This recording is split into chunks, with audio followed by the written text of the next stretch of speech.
पहला प्रश्न, भगवान आखिर आप कहते वही हैं जो आपको कहना है, फिर इतर बुद्धों की खूंटी का सहारा क्यों लेते? अपनी बात सीधी ही हमसे क्यों नहीं कहते? हमें उलझाते क्यों? पूछा है स्वभाव ने। बहुत सी बातें समझनी होंगी। पहली बात तो यह है, हजरत प्यार है, प्यार को प्रश्न मत बनाओ। बुद्धों से लगाव है, लगाव के लिए कोई उत्तर नहीं। जैसे तुम्हें कोई स्त्री पसंद आ जाए, मन भा जाए, कहो कि सुंदर है, बहुत सुंदर है, सिद्ध ना कर सकोगे।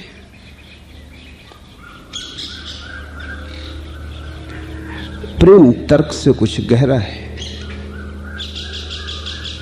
कोई पूछेगा क्यों प्रेम करते हो, उत्तर न दे सकोगे। जहां तक प्रश्न और उत्तर जाते हैं उससे आगे की बात है। बुद्धों से मुझे लगाव है। जब संसार से लगाव हट जाता है तो लगाव मिट थोड़ी जाता है। लगाव मिटेगा कैसे? लगाव तो जीवन की ऊर्जा है। संसार से हटता है तो बुद्धों पे लग जाता है। बाजार से हटता है तो मंदिर में खिल जाता है। काम वासना से मुक्त होता है, करुणा बन जाता है। लगाव जाने वाला नहीं है, तुम्हारे जीवन का स्वभाव है। ऐसा ही समझो कि नीचे की मंजिल पर नल लगा हो, टोटी बंद कर दो तो ऊपर के मंजिल पे पानी चढ़ जाता है। नीचे की मंजिल की टोटी खोल, ऊपर की मंजिल का पानी बंद हो जाता है। वस्तुओं से लगा है। अभी तुम्हें चैतन्य का दर्शन नहीं हुआ। अभी बाहर बाहर भटकता है तुम्हारा लगाव। अभी अंतर यात्रा शुरू नहीं हुई। जब होगी तब तुम समझोगे। फिर तुम बुद्धों के प्रेम में जीते हो। उन बुद्धों के जो हुए, उन बुद्धों के जो हैं, उन बुद्धों के जो होंगे। कठिन है उनको समझाना जिनकी नजर अभी धन पद यश में लगी है। कठिन है उनको समझाना जिनकी नजर अभी बाहर भटक रही है, वस्तुओं से उलझी।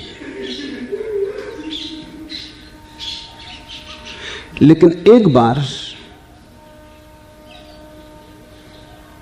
तुम्हें कहीं से भी बुद्धों की झलक मिल जाए, किसी के द्वारा भी मिल जाए, उसी को तो हम गुरु कहते हैं, जिसके माध्यम से बुद्धों की श्रृंखला तुम्हारे लिए खुल जाए। गुरु तुम्हें अपने से थोड़ी जोड़ता है, बुद्धों से जोड़ देता है। गुरु तुम्हें उस महाश्रृंखला से जोड़ देता है जो जागृत पुरुषों की है, उस दीप मालिका से जहां बुद्ध का दिया जलता, महावीर का, कृष्ण का, क्राइस्ट का, जरथुस्त्र का, लाओत्सु का। ये पंक्ति दियों की बड़ी प्यारी है। इन सभी दियों में ज्योति एक है, पर सभी दियों के ढंग अलग है। हर दिए का रंग अलग है, शैली अलग है, अंदाज अलग है। अंदाज भी बड़े प्यारे हैं। लाओत्सु को समझो, बड़ा प्यारा अंदाज है। फिर कोई दूसरा उस अंदाज को ना पा सका। अगर मैं तुम्हें अपने पर सीमित रखूं तो तुम्हें दीन बनाऊंगा। मेरा अपना अंदाज है, रोशनी वही है, मेरा अपना दिया है, पर और भी दिए हुए और भी हैं सुखनवर बहुत अच्छे। मैं तुम्हें अपने पर नहीं रोकना चाहता। मैं तुम्हारे लिए द्वार बनूं, दीवार ना बनूं। तुम मुझसे प्रवेश करो, मुझ पर रुको मत। तुम मुझसे छलांग लो, तुम उड़ो आकाश में। मैं तुम्हें पंख देना चाहता हूं, तुम्हें बांध नहीं लेना चाहता। इसलिए तुम्हें सारे बुद्धों का आकाश देता हूं। तुम कहते हो उलझन होती है, जानता हूं। जिनको पिंजरों में रहने की आदत हो गई, खुले आकाश को देख के बड़ी घबराहट होगी। कहां जाएं? अब तक घर था, ठिकाना था, बंधी सिंचे की सीमा थी।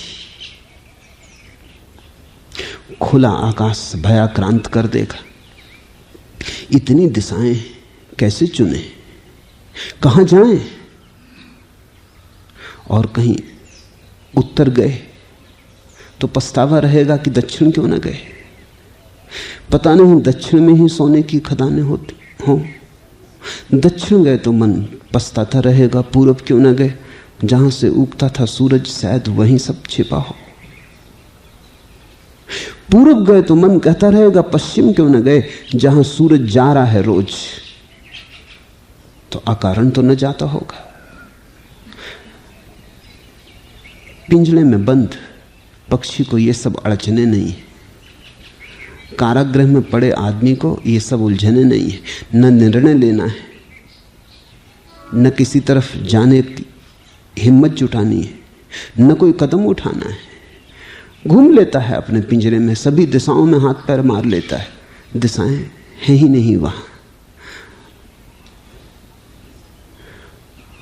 तुम चाहोगे कि मैं तुम्हें अपने पे सीमित रखूंगा, मैं ना चाहूंगा। मैं चाहूंगा कि तुम मेरे कारण मुक्त बनो। पहले भी लोग और बुद्ध पुरुषों पे बोले, लेकिन जैसा मैं बोल रहा हूं वैसा कभी नहीं कोई बोला। महावीर अगर बोले हैं तो कृष्ण पर नहीं बोले, पार्श्व पर बोले, नेमी पर बोले, ऋषभ पर बोले, जैनों के तीर्थंकरों पर बोले, उत्तर पर ही बोले हैं, फिर दक्षिण पर नहीं बोले। माना कि अपने पर नहीं रोका, लेकिन अपनी दिशा पर रोका है। कारागृह तोड़ा, लेकिन पूरा आकाश तुम्हें नहीं दे दिया है। जैन धारा के बाहर न गए। बुद्ध भी बोले, अपने से पहले बुद्ध पुरुषों पर बोले, लेकिन बौद्ध धारा से इंच भर हटे नहीं। तो अड़चन नहीं है, बातें सीधी साफ हैं, उलझन खड़ी नहीं होती। कृष्ण भी बोले, मगर हिंदू धारा के बाहर नहीं गए। जीसस ने भी कहा है कि मैं पुराने पैगंबरों को पूरा करने आया हूं। मैं पिछले समय में दी गई व्यवस्थाओं को तोड़ने नहीं आया, उन्हें भरने आया हूं। लेकिन वो व्यवस्थाएं मूसा की हैं, एजेकिल की हैं,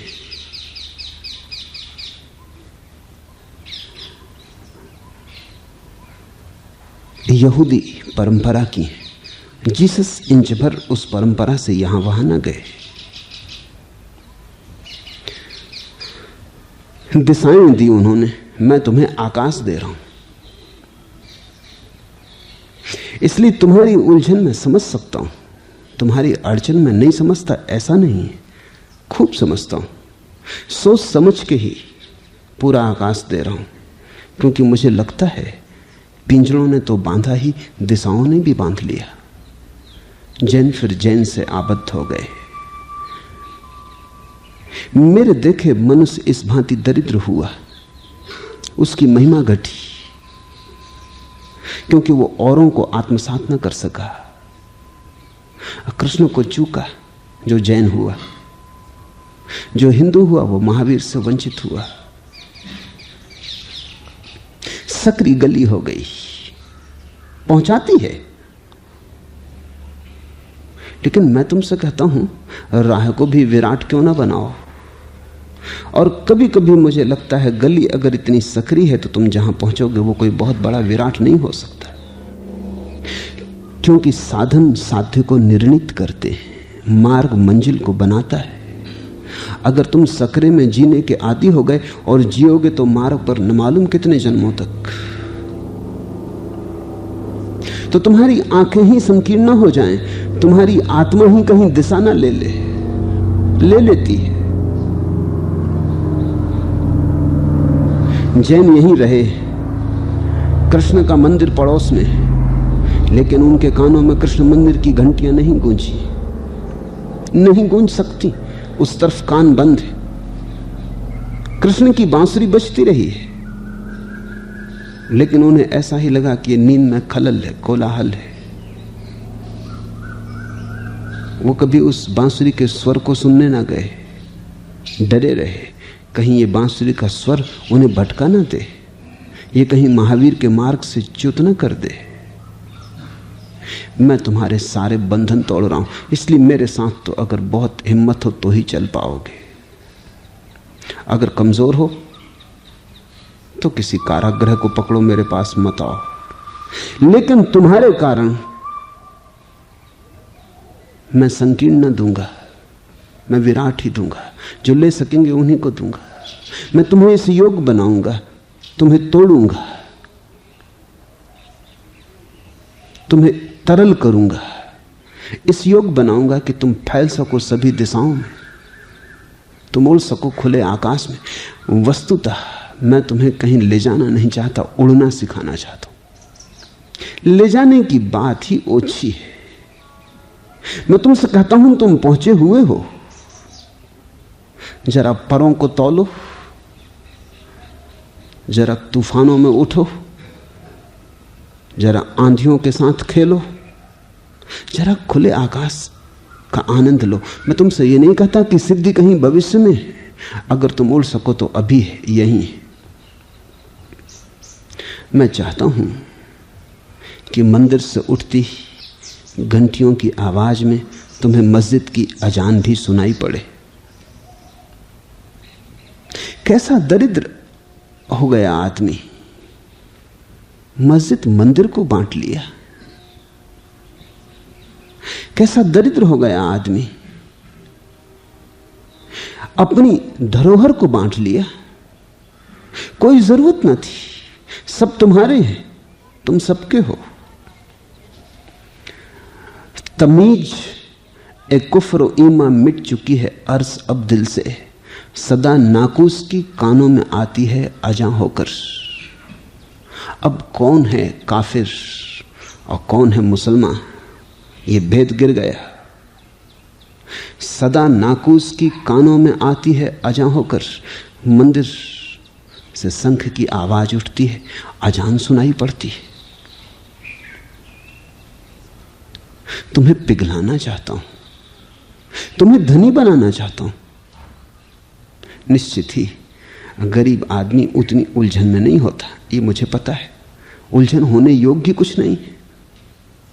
बैठे हैं अपनी झोपड़ी में, एक दिन का खाना मांग लाए हैं, भिक्षा पात्र है, वही है रात का कंबल, वही है दिन का वस्त्र, वही है बिस्तर, वही है ओढ़नी। उलझन क्या है? जैसे जैसे तुम धनी होते हो उलझन बढ़ती। कहां सोए, क्या ओढ़े, इतना कुछ है। चुनाव का सवाल उठता है। और यही बात अंतर जीवन के संबंध में भी सही है। आदमी दीन रहने में सुविधा पाता है। मैं तुमसे कहता हूं तुम दरिद्र रहना चाहते हो,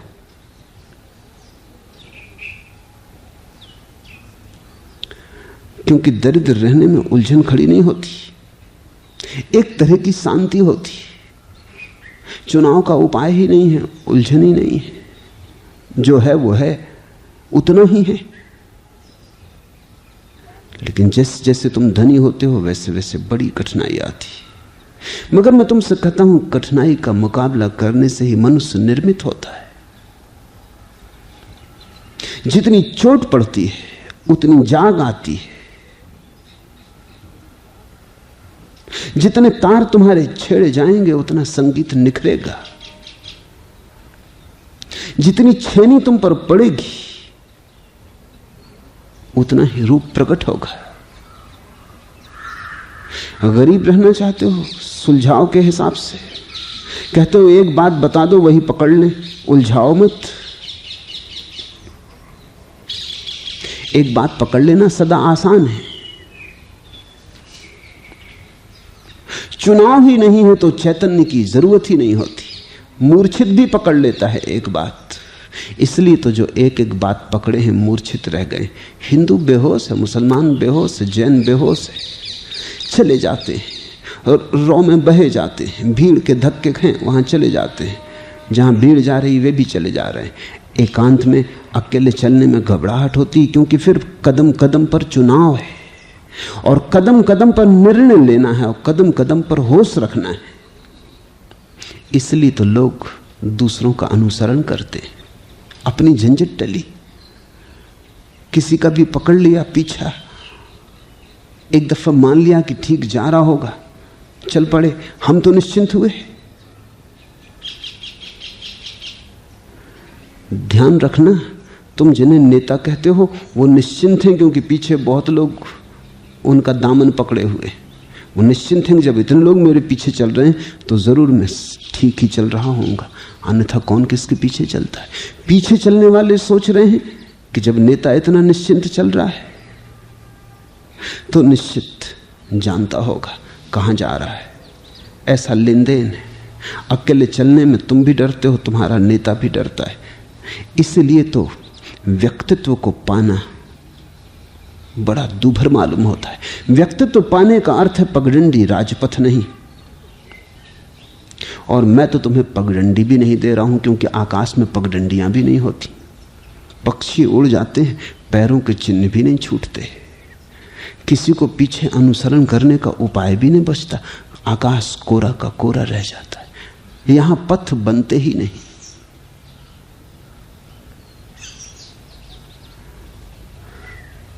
पूछा है, आखिर आप वही कहते हैं जो आपको कहना है, अन्यथा तो कह भी कैसे सकता हूं। वही कहता हूं जो मुझे कहना है। ठीक होगा इस तरह सोचना कि वही कहता हूं जो मुझसे कहा जाता है। कहना कुछ ठीक नहीं, क्योंकि कहने में तो ऐसा लगता है जैसे मैं कुछ तय किए बैठा हूं।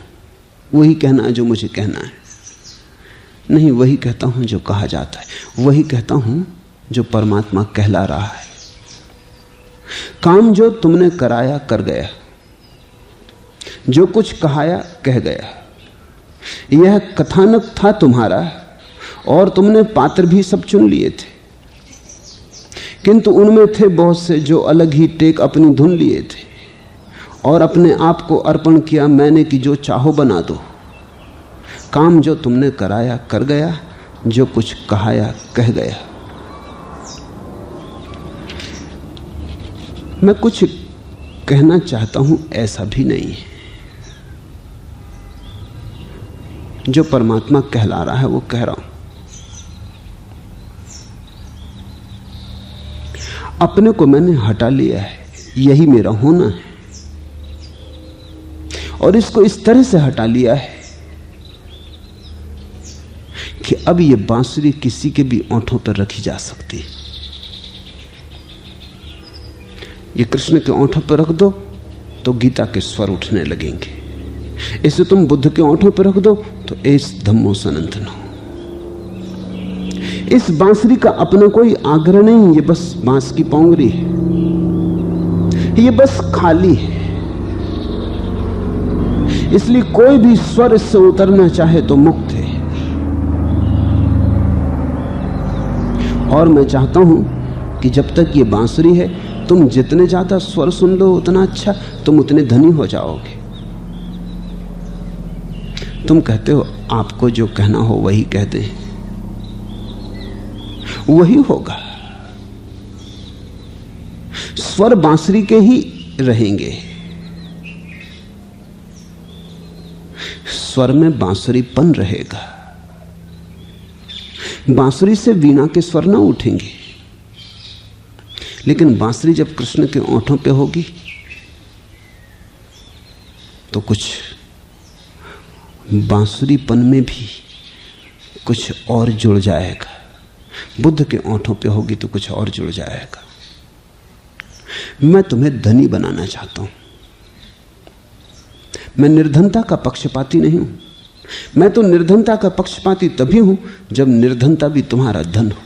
मैंने सुना है सूफी फकीर हुआ इब्राहिम, वो बल्ख का बादशाह था कभी, फिर उसने छोड़ दिया राजपाट, फिर वो फकीर हो गया। पहली ही रात एक दरगाह में रुका, वहां एक दूसरा फकीर भी था। सांझ दोनों प्रार्थना करने बैठे हैं। वो दूसरा फकीर जोर जोर से कहने लगा, परमात्मा तेरी प्रार्थना करते करते कितने दिन हो गए, कब तक गरीब रखेगा, कब तक और ये दीनता दरिद्रता, कब तक ही और गरीबी। इब्राहिम हंसने लगा। उस फकीर ने पूछा, हंसते हो, बात क्या है? इब्राहिम ने कहा, मालूम होता है गरीबी तूने सस्ती पाली, मुफ्त मिल गई मालूम होता है, कुछ चुकाया नहीं मालूम होता है। अरे पागल, हम पूरा साम्राज्य दे के गरीबी लिए, बड़ी महंगी पाई है। हम यही प्रार्थना करते हैं, ऐसा ही बनाए रखना।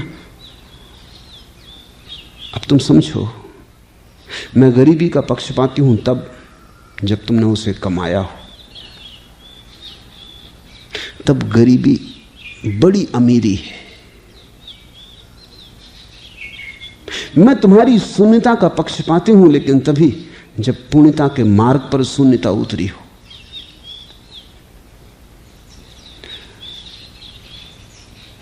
मैं तुम्हारे जीवन को निर्धन नहीं देखना चाहता।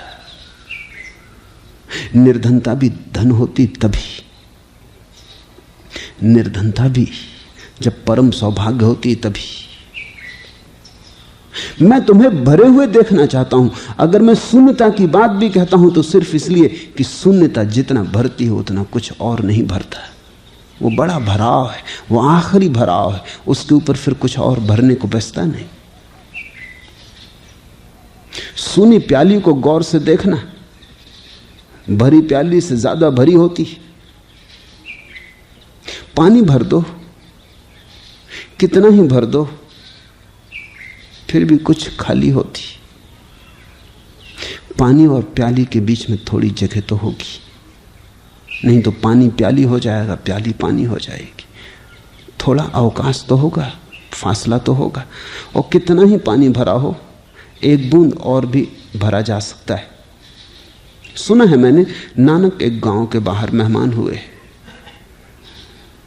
गांव फकीरों का था, सूफियों का था। वो बड़े चिंतित हो गए। फकीर न रहे होंगे, अन्यथा आनंदित होते। चिंता की क्या बात थी? जो फकीरों में प्रमुख था उसने सांकेतिक रूप से संदेश भेजा।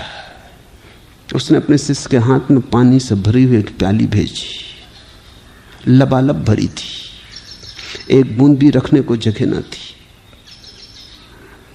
नानक बैठे थे सुबह सुबह गांव के बाहर कुएं के पाट पर। मर्दाना धुन छेड़ रहा था। नानक ने कहा, मर्दाना जाके एक फूल तोड़ ला। वो फूल तोड़ लाया, उसकी कुछ समझ में ना आया। वो जो सेवक आया था फकीर का प्याले लिए खड़ा था, नानक ने वो फूल उसमें तैरा दिया। कहा, वापस ले जा। मर्दाना कहने लगा, बात क्या हुई, कुछ समझे नहीं, बड़ा लेन देन हो गया। ये क्या चल रहा है? ये फकीर का आना, ये भरी हुई प्याली लाना, मतलब क्या है? फिर तुम्हारा ये फूल का तैरा लेना। नानक ने कहा, गांव में जो फकीरों का प्रमुख है चिंतित हो गया है, सोचता है कोई प्रतियोगी आ गया। ये फकीर नहीं है, दुकानदार है। तो उसने प्याली भर के भेजी। उसने कहा, यहां फकीर बहुत हैं, जगह बिल्कुल नहीं, आप कहीं और जाएं, डेरा उठाएं। मैंने इसमें ये जंगली फूल डाल दिया। ये कहा है कि हम तो यहां फूल की तरह तैरे रहेंगे, तुम घबराओ मत। और प्याली में इतनी जगह तो है ही कि एक फूल तैर जाए। मैं तुमसे ये कह रहा हूं कि प्याली भरी हो तो कितनी ही भरी हो, एक फूल को तैरने की जगह तो बाकी है ही। भरी चीजें खाली रहती ही हैं। फिर प्याली बिल्कुल खाली है, तब शून्य पूरा भरा होता है। क्योंकि तुम शून्य को पहचानते नहीं, क्योंकि तुम्हें शून्य दिखाई ही नहीं पड़ता। तुम कहते हो प्याली खाली, अगर तुम जानते तो तुम कहते अब प्याली आकाश से भरी, शून्य से भरी है। इस दशा को ही बुद्ध ने अनत्ता कहा है। बुद्ध ने कहा है आत्मा आत्मा आत्मा, मैं। तुम ज्यादा ना भर सकोगे, तुम खाली रहोगे। छोड़ो जी, मैं जाने दो, तुम खाली हो रहो। अनत्ता, अनात्मा, तुम शून्य से भरो। फिर भराव ऐसा है फूल भी न तैराया जा सकेगा। फिर भराव पूरा है, फिर उसमें कुछ जोड़ा नहीं जा सकता, परिपूर्ण है।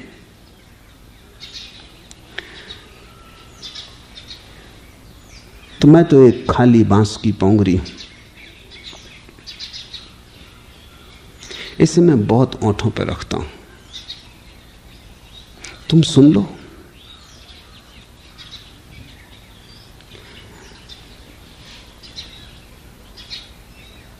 सारा अतीत, उसकी सारी संपदा तुम्हें लौटा देना चाहता हूं, और सारा भविष्य भी तुम्हारी झोली में डाल देना चाहता हूं। लेकिन तुम ऐसे कंगाल हो कि तुम कहते हो क्या उलझन बढ़ा रहे हैं। आप तो सीधी सीधी बात कह दें। तुम बड़ी जल्दी में मालूम पड़ते हो। तुम्हें तो मिले कुछ झपट्टा मारो और घर जाओ, ऐसी कुछ हालत है कि जल्दी से कब्जा कर लो, तिजोरी में बंद करो। मैं तुम्हें ऐसा सौभाग्य देना चाहता हूं जो किन्हीं तिजोरियों में बंद ना किया जा सके। तुम छोटी मोटी कुछ जीवन धारा बनाने आए हो, मैं तुम्हें सागर बनाना चाहता हूं। तुम सीमा के बिना जीने के आदी नहीं हो, मैं तुम्हें असीम में ले चलना चाहता हूं। मैं जानता हूं तुम कुछ और कारण से आए हो, मैं कहीं और तुम्हें ले चला। यही गुरु और शिष्य के बीच का द्वंद्व है, संघर्ष है, युद्ध है। शिष्य आया था कुछ और ख्याल से, गुरु कहीं और ले चला। तुम आए थे कुछ पाने, यहां मैं तुमसे छीनने लगा। तुम आए थे कुछ और पाने, यहां मैं कुछ और तुम्हें देने लगा। एक दूसरे मित्र ने पूछा है, विश्रांति चाहिए, आप तो कुछ ऐसी बात बता दें कि शांति हो जाए। तुम किनारा मांगते हो, हम तुम्हें तूफान सिखाने लगे। तुम किनारे के लोलुप हो, जल्दी किनारा मिल जाए, और हम तुमसे कहने लगे किनारा यहां है ही नहीं, मझधार को किनारा समझो। है ही नहीं, करें भी क्या। ये किनारे पाने की आकांक्षा ही तुम्हारा जीवन अशांत बनाए। जिस कारण से तुम अशांत हो उसको समझो। किनारा पाने की आकांक्षा अशांत बनाए, क्योंकि किनारा है नहीं, अशांत तुम रहोगे। अब तुम कहते हो हमें जल्दी से शांत कर दें। तुम मूल कारण को मिटाना नहीं चाहते, हटाना नहीं चाहते, तुम कुछ सस्ते उपाय कर लेना चाहते हो। उसी दिन शांत हो पाओगे जिस दिन अशांति का कारण हट जाएगा। तुम शांत होना चाहते हो, अशांति के कारण को नहीं हटाना चाहते। वस्तुतः तुम्हारी शांति की आकांक्षा अशांति के कारण से ही आविर्भूत हो रही है। ये धुआं जो अशांति का उठ रहा है और ये आकांक्षा जो शांति की उठ रही है, ये एक ही ईंधन से उठ रहे हैं, इनमें भेद नहीं है। कन्फ्यूशियस से किसी ने पूछा, एक शिष्य ने,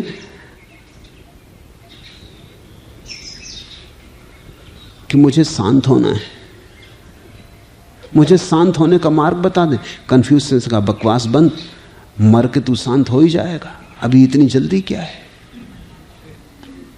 अभी तो जी ले, फिर कब्र में तो शांत हो ही जाएगा, इतनी जल्दी क्या है। अभी ठीक से जी ले, नहीं तो कब्र में भी शांत ना हो पाएगा, क्योंकि वहां यह अशांति रहेगी कि ना जी पाए, ना जी पाए, ऐसे ही गंवा दिया, जिंदगी हाथ से चली गई। अब अभी तू जिंदगी है तो शांत होना चाहता है, फिर शांति होगी तो जीना चाहेगा। उलझाव खड़े मत कर, जी ले अभी तूफानों से जूझ ले, अभी आंधियों से लड़ ले। एक तो शांति है जो आंधियों से बच के मिलती कि छुप रहे कहीं, और एक शांति है जो आंधियों से जूझ के उपलब्ध होती। एक शांति है जो तूफानों के बाद आती, तूफानों के द्वारा आती, और एक शांति है जो शुतुरमुर्ग जैसी है, सिर को छिपा लिया रेत में, भगोड़े की है, पलायनवादी की है। शिष्य पता नहीं किन कारणों से आ जाता है, लेकिन शिष्य के कारण पूरे करने को गुरु नहीं है। गुरु वहां देख रहा है जहां की तुम्हें खबर नहीं है। गुरु की आंखों में रोशनी है किसी सूरज की, जिस सूरज की सुबह अभी तुम्हारी जिंदगी में नहीं हुई है। वो तुम्हें अपने प्रकाश में ले चलता है। वो तुमसे कहता रहता है ठीक आ गए, जल्दी ही शांत हो जाओगे, जल्दी ही आनंद मिलेगा, जल्दी ही सब ठीक हो जाएगा, और सारे समय तुम्हारे पैर के नीचे की जमीन खींचे ले रहा है। लेकिन जिस दिन तुम गुरु की दृष्टि को समझ पाओगे, उस दिन तुम अनुग्रहित होगे, उस दिन तुम कहोगे अच्छा किया, हम जो प्रार्थना लेके आए थे वो तुमने पूरी ना की, अच्छा किया, अच्छा हुआ कि तुमने हमारी प्रार्थना ही बदल दी। इधर मैं तुम्हारी प्रार्थनाएं पूरी करने को नहीं, तुम्हारी प्रार्थनाएं बदलने को। इसलिए स्वभावतः तुम्हें बहुत बार अड़चन होगी, ये तुम्हें उलझाव बढ़ाने लगा। लेकिन अगर तुम मुझे समझोगे तो मैं एक ही बात रोज कह रहा हूं, अगर तुम मुझे समझोगे तो मेरा स्वर एक तारे का है, एक ही तार है उसमें। चाहे मैं बुद्ध को गुनगुनाऊं चाहे कृष्ण को, इससे कोई फर्क नहीं पड़ता। ये बहाने और बड़े प्यारे बहाने। फिर इतर बुद्धों की खूंटी का सहारा क्यों लेते? बड़ी प्यारी खूंटियां हैं। ये ऐसी खूंटियां हैं जो मुक्त करती, ये ऐसी खूंटियां हैं जो तुम्हें खुला करती। फिर जिनके संबंध में मैं बोल रहा हूं,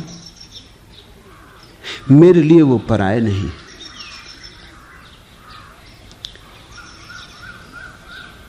उनके साथ मेरा एक तादाद में है। जिस दिन अपने से संबंध छूटा उसी दिन उनसे संबंध बन गया। इधर नाव किनारे से छूटी, उधर सागर की हो गई। तो मैं बुद्धों पर बोल रहा हूं ऐसा नहीं, अपने पर ही बोल रहा हूं।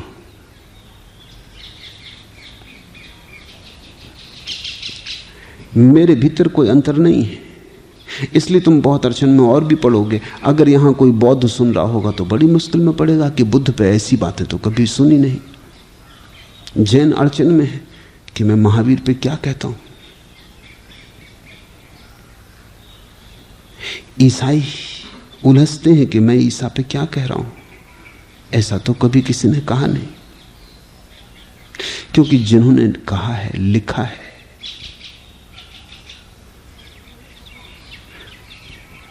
उनके पास अपनी कोई दृष्टि नहीं थी।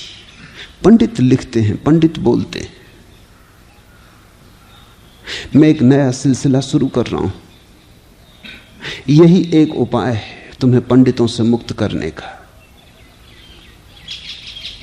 फिर मैं कहता हूं अगर तुम्हारा बुद्ध से लगाव है, चलो यही सही, इसी घाट से तुम्हें उतारेंगे।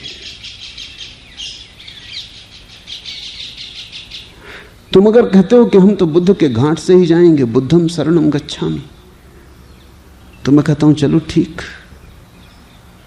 क्या हर्ज है, नाव इसी घाट से छूटने दो। मैं हर घाट से नाव छोड़ने को राजी हूं, क्योंकि मैं जानता हूं नाव जब छूटती घाट तो पीछे छूट जाता है। ये खूंटियां प्यारी हैं। अगर इन्हीं खूंटियों पर पंडित बोलें तो तुम बंध जाओगे, अगर इन्हीं खूंटियों पर बुद्ध पुरुष बोलें तो तुम मुक्त हो जाओगे। निर्भर करता है कौन बोल रहा है, कहां से बोली जा रही है बात। इसलिए बुद्ध के वचन में क्या है इसकी मुझे बहुत फिक्र नहीं है। बहुत बार ऐसा होता है कि मुझे वचन के विपरीत भी बुद्ध के पक्ष में निर्णय लेना होता है। देखता हूं कि वचन तो ये है, लेकिन बुद्ध ये बोल सकते नहीं, फिर मैं वचन की फिक्र नहीं करता, फिर मैं बुद्ध की फिक्र करता हूं, क्योंकि वचन जिनने संग्रहित किए हैं अनिवार्य रूप से वे उसमें सम्मिलित हो गए होंगे। फिर हजारों साल बीत गए, बहुत जुड़ता चला गया है, घटता चला गया है। एक एक शब्द आमूल रूप बदल देता है, एक एक मात्रा, एक एक विराम बड़े फर्क ले आता है। जरा यहां का वहां कि सब बदल जाता है। मैं फिक्र नहीं करता। जब धम्मपद और बुद्ध के बीच मुझे चुनना हो तो मैं बुद्ध को चुनता हूं। एक बहुत बड़े बौद्ध पंडित और भिक्षु हैं, भदंत आनंद कौशल्याएं, वो मुझे मिलने नागपुर में मैं था आए। वो कहने लगे आपकी बातें तो बड़ी अच्छी लगती, मगर कई बातें ऐसी कि शास्त्र में नहीं, और आप इतने बलपूर्वक कहते हैं, कहां से आपको मिली? मैंने उनसे कहा वहीं से जहां से बुद्ध को मिली। वो थोड़े बेचैन हुए कि फिर भी कोई शास्त्र, मैं कोई शास्त्री नहीं हूं, अगर तुम्हें मेरी कोई बात जचती हो शास्त्र में जोड़ देना, अगर मेरी बात शास्त्र के विपरीत पड़ती हो और जचती हो तो शास्त्र को बदल लेना। मैं शास्त्र की मान के चलने को नहीं हूं, मैं कोई शब्दों की लकीर से बंधा नहीं हूं। ऐसी सुविधा जो मुझे बहुत मुश्किल से होती, इसलिए मैं छोड़ देता हूं बहुत से वचन। पूरे धम्मपद पर नहीं बोल रहा हूं, इसमें बहुत से सूत्र मैंने छोड़ दिए कचरा मानकर। किसी और ने डाले होंगे, बुद्ध के नहीं हो सकते। और अगर इसका किसी दिन निपटारा होगा तो मेरे और बुद्ध के बीच इसमें भदंत आनंद कौशल्यायन को क्या लेना देना, सुलझ लेंगे।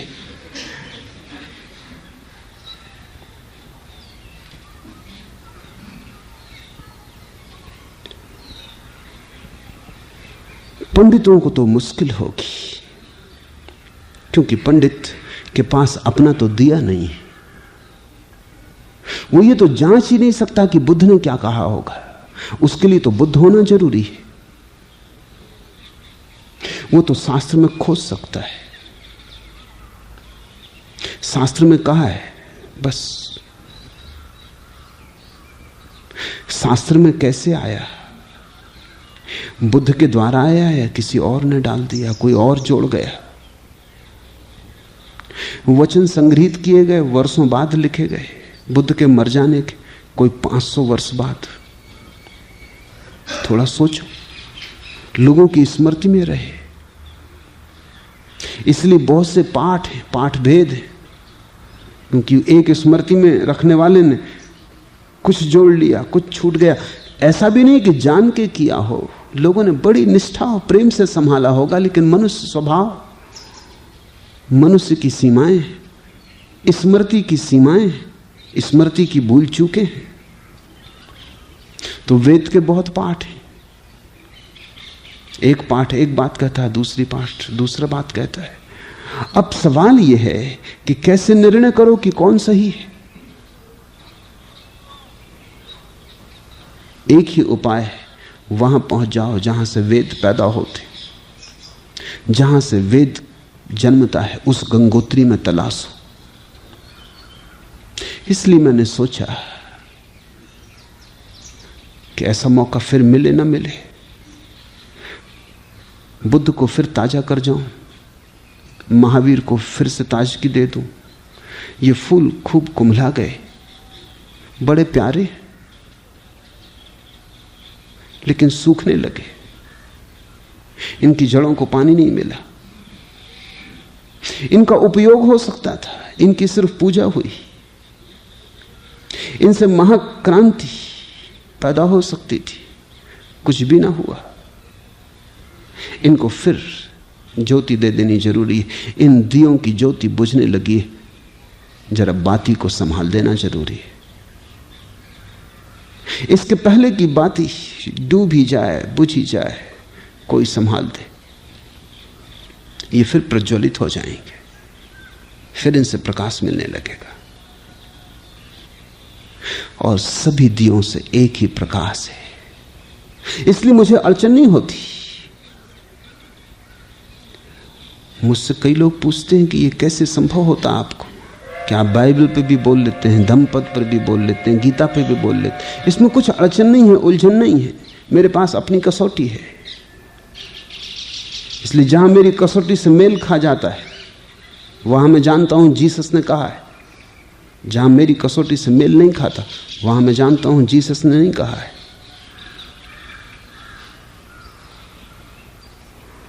जीसस से कोई पूछता है किस अधिकार के बल बोल रहे हैं, बाय व्हाट अथॉरिटी, तो जीसस ने मालूम है क्या कहा। जीसस ने कहा अब्राहम भी जब पैदा नहीं हुआ था तब भी मैं था। अब्राहम वो यहूदियों का सबसे पुराना पैगंबर है।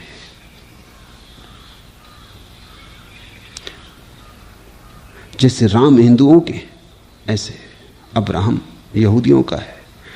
और इस बात की बहुत संभावना है कि दो व्यक्ति ना हो, क्योंकि अब्राहम अब्राम का रूपांतर है। हो सकता है ये एक ही व्यक्ति हो, इस बात की बहुत संभावना है। मूल हिब्रू तो अब्राम है।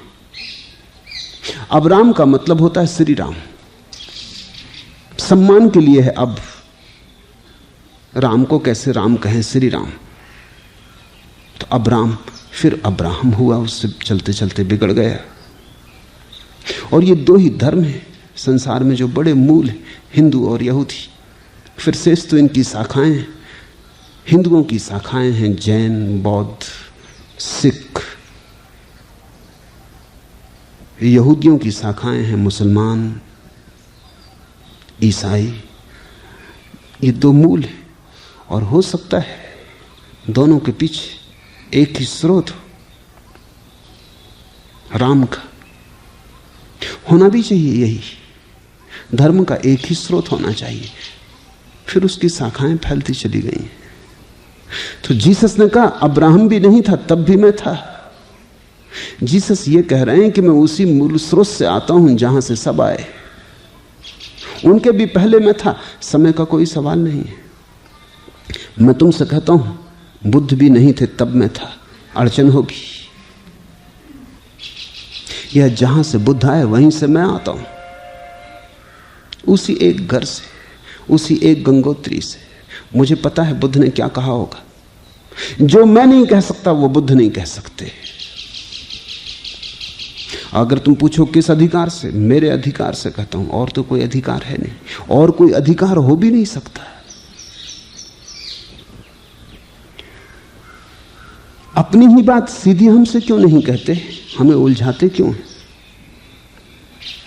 तुम उलझे ही हो, तुम्हें उलझाता नहीं हूं, सिर्फ तुम्हारी उलझन को ऊपर लाता हूं, तुम्हारी उलझन को सतह पर तैराता हूं। उलझे तो तुम हो ही, उलझे ना होते तो जरूरत ही ना थी। जो नहीं उलझा है उसे कोई उलझा नहीं सकता। तुम तो मुझे उलझाओ।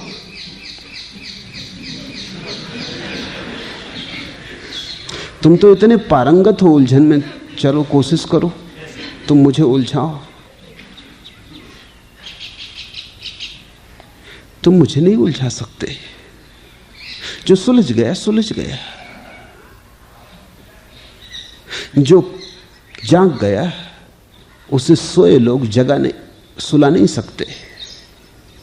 कैसे सुलाएंगे? थोड़ा सोचो, करोड़ लोग सोते हो और एक आदमी जागा हो, तो करोड़ आदमियों की ताकत भी तो उसे सुला नहीं सकती, लेकिन एक आदमी जागा हो तो करोड़ को जगा सकता है।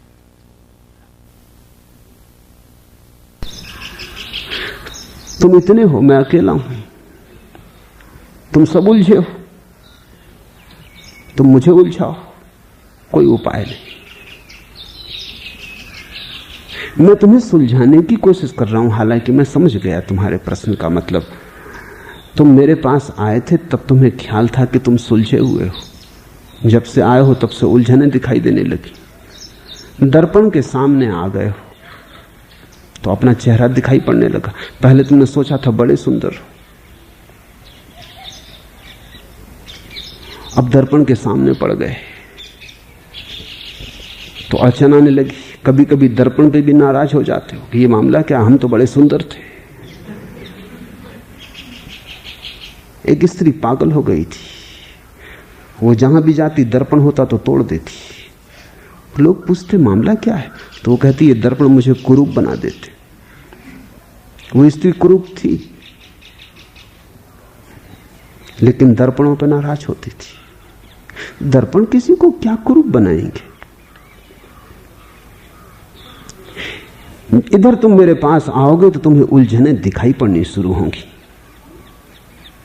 मेरी चेष्टा है कि उलझने दबी ना रहें, उनका रेचन हो, वे तिरे ऊपर आए, क्योंकि ऊपर आए तो ही उनसे छुटकारा हो सकता है। दबी ना रह जाएं, तुम्हारे मन के कोने कांतरों में पड़ी ना रह जाएं, अंधेरे में ना पड़ी रहें, तुम्हारी चेतना के तल घरों में ना रहें, रोशनी में आए। रोशनी में मरेंगी, रोशनी में आते से तुम उन्हें छोड़ने लगोगे, क्योंकि तुम्हें यह दिखाई पड़ेगा कि तुम ही उन्हें पालो पोसो तो वो बचती हैं। उनने तुम्हें नहीं पकड़ा है, तुमने ही उन्हें पकड़ा है। पर जागने के पहले झूठे सुलझाव से मुक्ति मिलती और सच्चा उलझाव प्रकट होता है।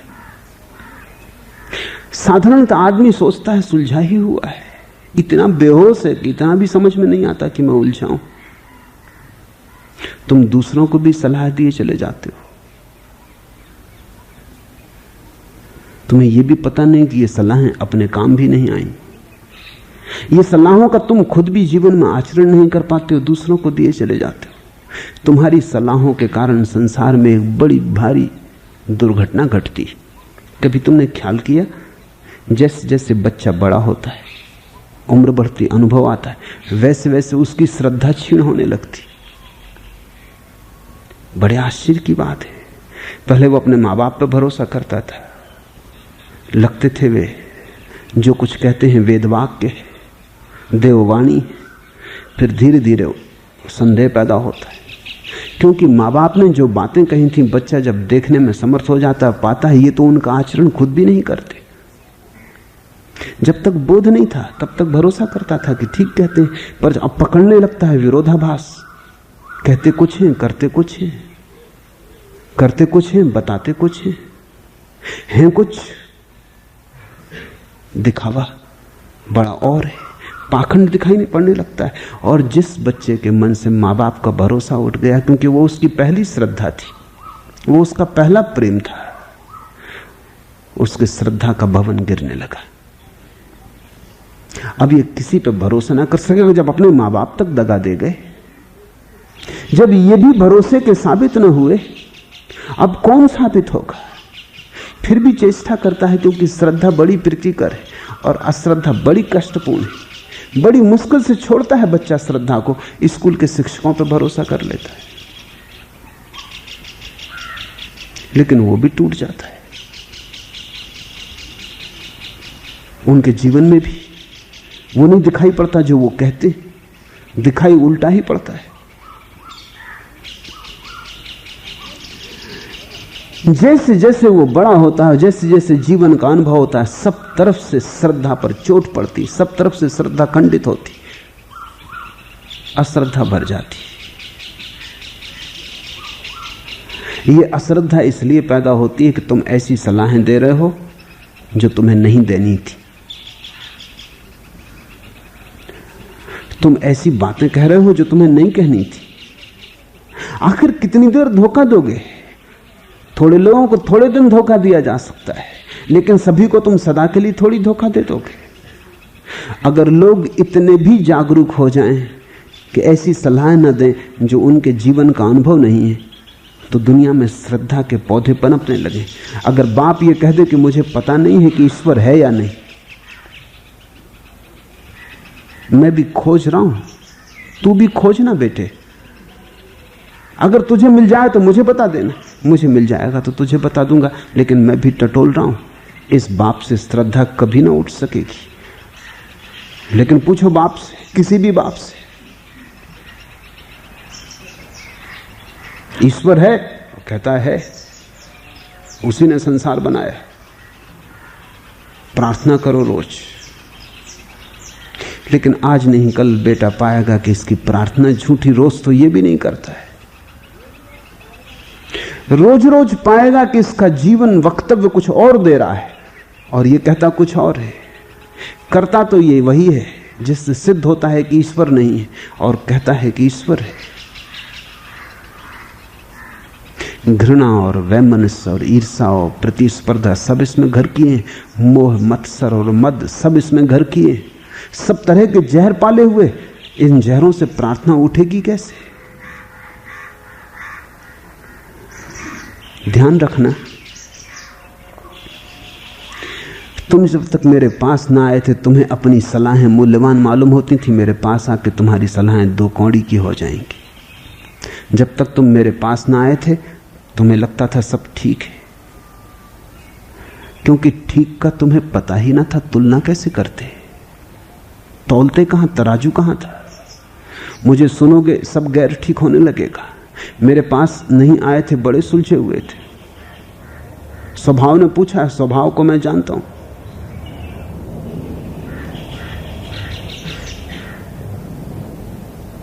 मेरे पास आने के पहले स्वभाव बिल्कुल सुलझे हुए थे, साफ साफ था सब मामला।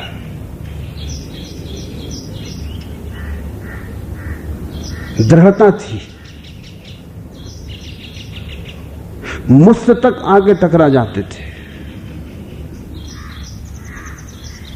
बड़ा भरोसा था भीतर। फिर जैसे जैसे करीब आए वो भरोसा डगमगाया, वो दृढ़ता टूटी, पिघले, बहे, उलझाव प्रकट हुआ जो भीतर छुपा था। बड़ी उलझने हैं, गुंज लिखे हैं उलझनों की, उलझनों पे उलझने, धागे में धागे उलझे। किसी तरह हम ऊपर से अपने को समझाए रखते, नहीं तो जीना मुश्किल हो जाए। तुम अपना सारा उलझाव लेके बाजार जाओगे, दुकान चलाना मुश्किल हो जाएगी। तुम सारा उलझाव लेके घर आओगे, पत्नी से संबंध जोड़ना मुश्किल हो जाएगा। तुम उलझावों को किनारे रखते हो, तुम कहते हो हटाए चलो, छिपाए चलो। एक कोना साफ सुथरा रखते हो, जैसा तुम्हारा घर का बैठक खाना है, बस उसको तुम साफ सुथरा रखते हो, वहां मेहमानों से मिलजुल लेते हो। बाकी सारा घर गंदा है, वहां तुम नजर ही नहीं डालते, वहां ध्यान देने की कोई जरूरत ही नहीं। मेरे पास आए तो उलझन होगी, इसलिए प्रश्न बिल्कुल सार्थक है। पूछा है हमें उलझाते क्यों हैं और करें क्या? तुम उलझे हो, सुलझाव की बातें हम करेंगे, तुम्हारा उलझाव प्रकट होगा। जैसे अंधेरी दीवार पर सूरज की किरण चमके, अंधेरे बादलों में, काले बादलों में बिजली चमके। तुमने ख्याल किया, बिजली चमक जाने के बाद रात और अंधेरी मालूम होती। राह से गुजरते तुमने देखा कार निकल जाती, तेज प्रकाश, अंधेरा था, लेकिन कार गुजर जाने के बाद और अंधेरा हो जाता। अब कार अंधेरा थोड़ी कर गई, लेकिन कार रोशनी की झलक दे गई। आंखें जब रोशनी देख लेती तो अंधेरे को पहचानती हैं और गहराई से। मैं तो सुलझाने की ही कोशिश कर रहा हूं, लेकिन जितनी सुलझाने की मैं कोशिश करूंगा, जितनी रोशनी तुम्हारी आंख में डालूंगा, उतना तुम्हें अपना अंधेरा दिखाई पड़ेगा। और इसके अतिरिक्त कोई उपाय भी नहीं। अंधेरे को देखो, छिपाओ मत, उघाड़ो। उघाड़ने से ही मुक्ति है। उसे बाहर लाओ, उससे संबंध छोड़ो, उससे नाते गिराओ। उसके साथ जितने तुमने न्यस्त स्वार्थ बांध रखे उनसे मुक्त हो जाओ, क्योंकि गलत से कोई भी स्वार्थ कभी पूरा होने वाला नहीं। तुम कितना ही चाहो कि क्रोध से कभी शांति मिल जाए, नहीं मिलेगी। और तुम कितना ही चाहो कि वैर से कभी मित्रता मिल जाए, नहीं मिलेगी। बुद्ध ने कहा है, वैर से वैर नहीं बुझता, शत्रुता से शत्रुता नहीं घटती, क्रोध से क्रोध की अग्नि और जलती चली जाती। इसे देखो। जिस दिन तुम्हें यह साफ साफ दिखाई पड़ जाएगा कि मैं जहर को अमृत बनाने की कोशिश कर रहा हूं, यही मेरी उलझन है, बस उसी दिन तुम छुटकारा पा जाओगे। लेकिन इतना भी आसान नहीं होगा, क्योंकि जन्मों जन्मों तक तुमने गलत के साथ संबंध बांधे। गलत ने तुम्हारे भीतर जगह जगह जड़ें पहुंचा दी। मैंने सुना है, एक फकीर बैठा हुआ था नदी के किनारे अपने शिष्यों के साथ। सर्दी थी बहुत, फकीर ठिठुर रहा था। देखा नदी में एक कंबल बहता चला आ रहा है। तो शिष्यों ने कहा, अरे कंबल, आप छलांग लगा के कंबल निकाल क्यों नहीं लाते? आप ठंड से परेशान हैं। वो फकीर छलांग लगाया, लेकिन वो कंबल नहीं था, वो एक रीछ था जो सिर छुपाए हुए पानी में बहा जा रहा था। कंबल जैसा मालूम पड़ रहा था। अब जब उसने रीछ को पकड़ लिया तो उसने पाया कि उसने तो पकड़ा नहीं था, तत्काल रीछ ने उसको पकड़ा। अब वो उसके साथ बहने लगा। उसके शिष्यों ने कहा, क्या मामला है? अगर कंबल बहुत वजनी हो और खींच के न ला सकते हो तो छोड़ दो। उसने कहा कि अब छोड़ना बहुत मुश्किल, कंबल ने भी पकड़ लिया है। मैं नहीं पकड़े हूं, मैं तो छोड़ने की कोशिश कर रहा हूं, लेकिन अब कंबल ने भी पकड़ लिया है। तुमने जो उलझने पकड़ी हैं वो मुर्दा नहीं है, उन्हें तुमने खूब जीवन दिया, खूब सींचा है। वो कंबल की तरह नहीं, रीछ की तरह हो गई हैं। उनमें तुमने प्राण डाल दिया, अपना ही प्राण डाला है। खींच लोगे धीरे धीरे तो निकल जाएगा, निष्प्राण हो जाएंगी, लेकिन एकदम से होगा नहीं, समय लगेगा। और इसलिए जिसमें हिम्मत हो संघर्ष को जारी रखने की, वही उलझनों से मुक्त हो सकता है। समझ जरूरी है, फिर समझ के बाद थोड़ी प्रतीक्षा जरूरी है। संघर्ष जारी रखो, प्रतीक्षा और धैर्य रखो। जिसको बनाया है उसको हम मिटा भी सकते हैं, जो हम नहीं बनाया है हम उसे मिटा सकते हैं। आखिर आप कहते वही हैं जो आपको कहना है, फिर इतर बुद्धों की खूंटी का सहारा क्यों लेते हैं? अपनी बात सीधे ही हमसे क्यों नहीं कहते? सीधे तो तुम बिल्कुल ना समझ पाओगे। बुद्धों के वचन तो तुम्हें परिचित हो गए। 2500 साल लगे जब बुद्ध के वचन धीरे धीरे तुम्हारे रग रेसे में उतरे। 5000 साल लगे तब कहीं गीता तुम्हारे कंठ में उतरी। हृदय में तो अभी भी नहीं उतरी, पर कंठ तक तो उतर गई, कंठस्थ हो गई। 2000 साल लगे तब कहीं जीसस के वचन लोगों की वाणियों में छा गए। प्राणों में तो अब तक नहीं, लेकिन वाणियों में छा गए, वो परिचित है। अगर मैं सीधा सीधा बोलूं, वो मैंने सोचा है कि जाने के पहले सीधा सीधा बोलूंगा, तुम जरा तैयार हो जाओ, लेकिन मुझे शक है कि तुम समझ पाओगे। फिर 2500 साल लगेंगे। फिर कोई और बुद्ध पुरुष की जरूरत होगी जो तुम्हें समझाए,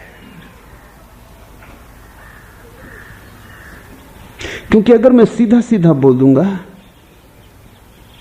तो वो तरुन्नम तुमसे बिल्कुल अपरिचित होगी। वे शब्द तुम्हें बड़े बेबूझ मालूम होंगे, उनमें तुम्हें संगति न दिखाई पड़ेगी।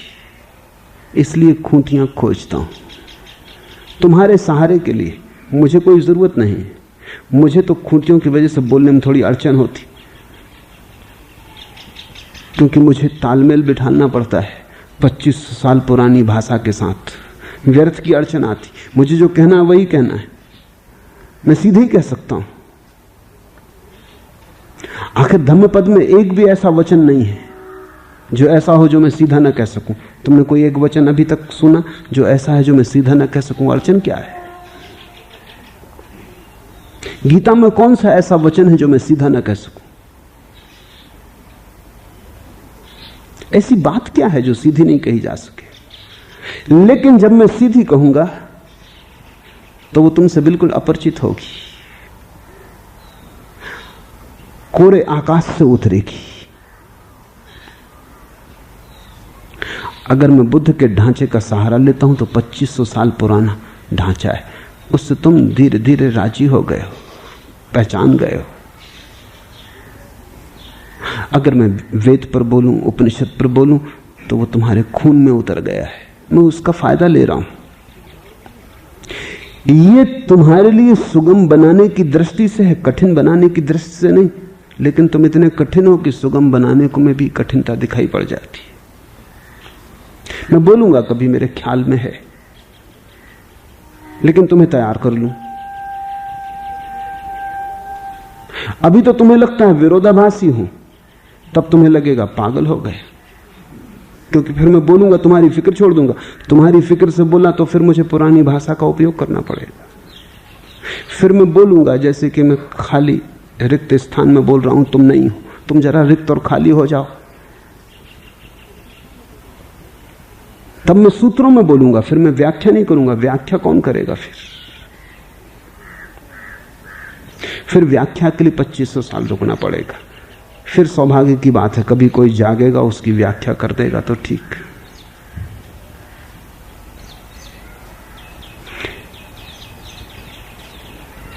ख्याल रखो, जो भी कर रहा हूं वो इसीलिए है कि तुम्हें किसी भी तरह सहारा मिल जाए।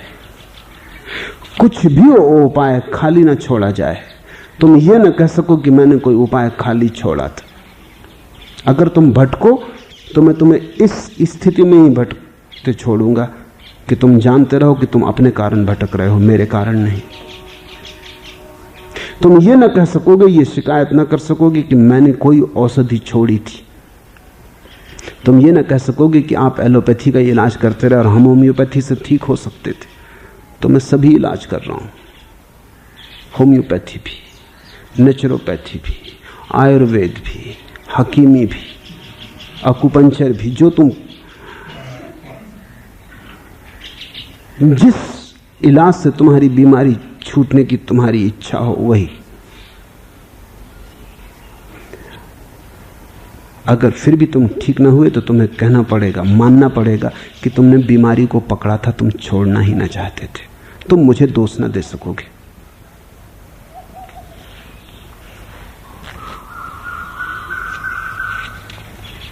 दूसरा प्रश्न, सुना है संत स्वार्थ सिखाते, किंतु कल तो आपने हमें हरी झंडी दिखा दी।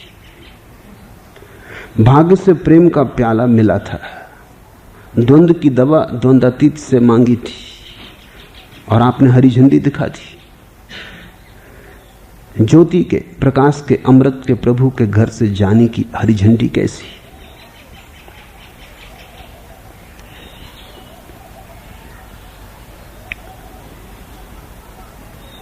यदि तुम मुझे समझ गए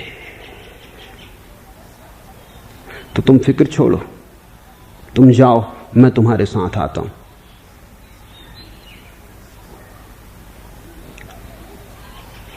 यहां रुकने का आग्रह तो यही बताता है कि तुम्हें डर है कि कहीं इंदौर गए तो जो पाया है वो छूट जाएगा। इंदौर में कुछ खराबी है, पूना से खराब तो नहीं।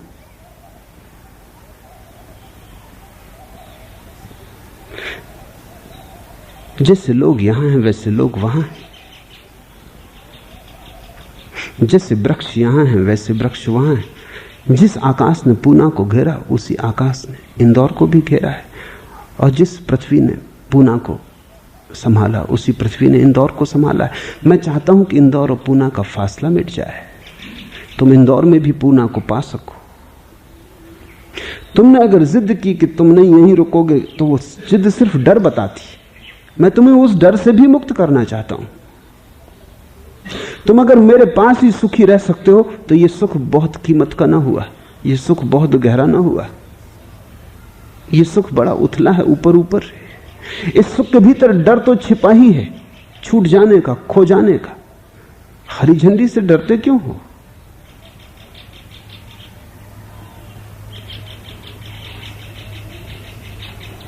हरी झंडी उतनी ही प्यारी है जितनी लाल झंडी। तुम मेरे हाथ को तो पहचानो, जिसने लाल झंडी दी है वही हरी झंडी दे रहा है। अब अगर तुम कहते हो कि हम तो लाल झंडी देखेंगे, हरी झंडी ना देखेंगे, तो तुम मेरे हाथ नहीं देख रहे, तुम अपनी जिद से टिके हो। तुमने पुरानी कहानी सुनी है कि एक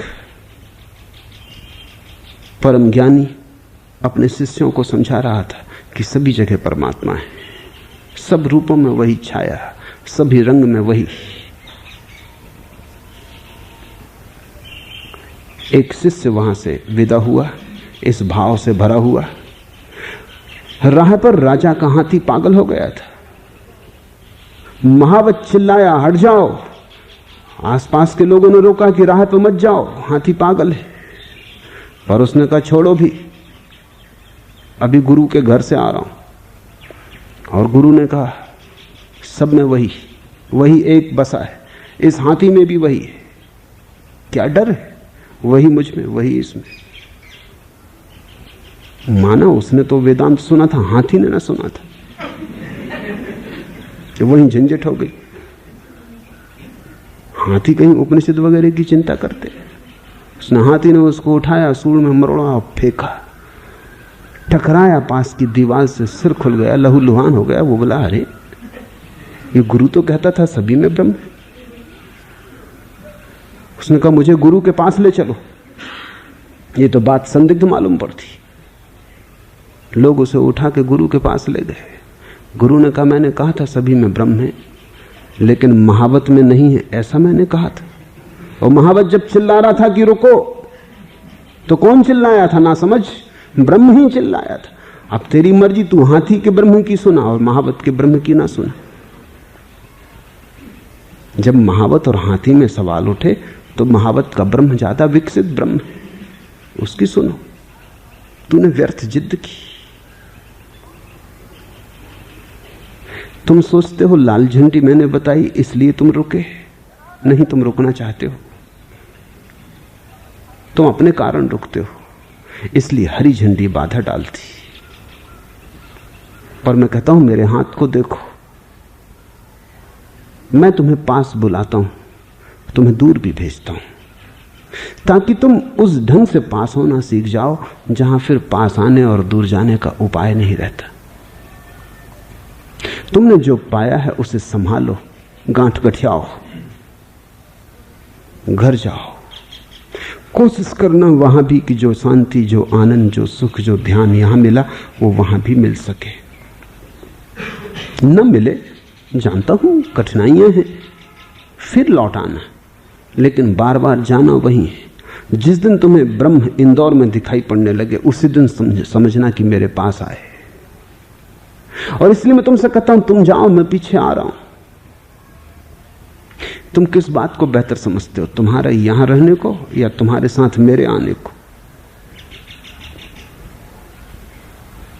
मैं नहीं चाहता कि जिंदगी को तुम बोझ समझने लगो। मैं तुम्हें जिंदगी को जीने की कला सिखाना चाहता हूं। मैं चाहता हूं कि तुम जिंदगी को आनंद से जी सको, अहोभाव से जी सको। मैं तुम में और तुम्हारी जिंदगी में किसी तरह की दुई पैदा नहीं करना चाहता, खाई पैदा नहीं करना चाहता। अन्यथा अधिक बार ऐसा ही हुआ है कि धर्म के नाम पर तुम भगोड़े हो गए हो। अब उन्होंने पूछा है कि यह हरी झंडी कैसी? वस्तुतः प्रश्न से ऐसा लगता है जैसे मैं तुम्हें भगा रहा हूं। गौर से देखो, तुम भागना चाहते हो, तुम घर से भागना चाहते हो, तुम मुझे सहारा बना के घर से पलायन करना चाहते हो। पत्नी है, बच्चे हैं, जिम्मेवारियां हैं, तुम उनसे भागना चाहते हो। नहीं, मैं तुम्हें भगोड़ा नहीं बनाना चाहता, मैं तुम्हें भगोड़ेपन से बचाना चाहता हूं। और मैं ये भी नहीं चाहता कि तुम घर में रहो और बेमन से रहो। मैं कहता हूं कि घर को मंदिर समझो। ऐसा ना हो कि तुम्हें और तुम्हारे मन में इस तरह की बातें पैदा हो जाएं, अब जी रहा हूं गर्द से दौरा के साथ साथ, ये नागवार फर्ज अदा कर रहा हूं मैं। ये नागवार फर्ज, धर्म ने अब तक यही उपद्रव करवा दिया लोगों को। जिस दिन धर्म की बात जचती है तो फिर सारा नागवार हो जाता, जबरदस्ती ढोए चले जाते हैं। मजबूरी है, उलझ गए, फंस गए जाल में। बच्चे पैदा कर लिए, क्या करें? विवाह कर लिया, क्या करें? नहीं, जिंदगी अगर नागवार फर्ज हो जाए, जबरदस्ती बोझ जैसा कर्तव्य हो जाए, तो तुमने धर्म को समझा ही नहीं। धर्म तुम्हारे पैरों को नृत्य देगा, तुम्हें निर्भर करेगा। इसलिए मैं तुम्हारे विपरीत लड़ता ही रहूंगा, मैं तुम्हें पलायनवादी नहीं बनने दूंगा। और एक ना एक दिन जब तुम समझोगे तब तुम मुझे धन्यवाद दोगे। अभी तो तुम्हें लगेगा ये क्या बात हुई, तुम यहां रहना चाहते हो, मैं कहता हूं जाओ। तुम सब छोड़ने को तैयार हो, मैं कहता हूं मत छोड़ो। तुम कहोगे ये क्या बात हुई। तुम चाहते हो कि मैं हां भर दूं, ताकि छोड़ने की जो ग्लानि है तुम्हारे मन में, उसका उत्तरदायित्व तुम मुझ पे सौंप दो। तुम कहो क्या करें, गुरु ने कहा सब छोड़ दो। ऐसे गुरु बहुत हैं। अगर छोड़ना ही होगा तुम्हें तो तुम कैसे ऐसे गुरु को खोज लोगे जो छुड़वा देगा। बड़े नासमझ लोग हैं। एक सिंधी महिला ने मुझे आके कहा, उनके कोई गुरु है, कोई दादा। उस महिला ने मुझे कहा कि मैं बड़ी उलझन में पड़ गई। अब एक तो गुरु और फिर सिंधियों के गुरु।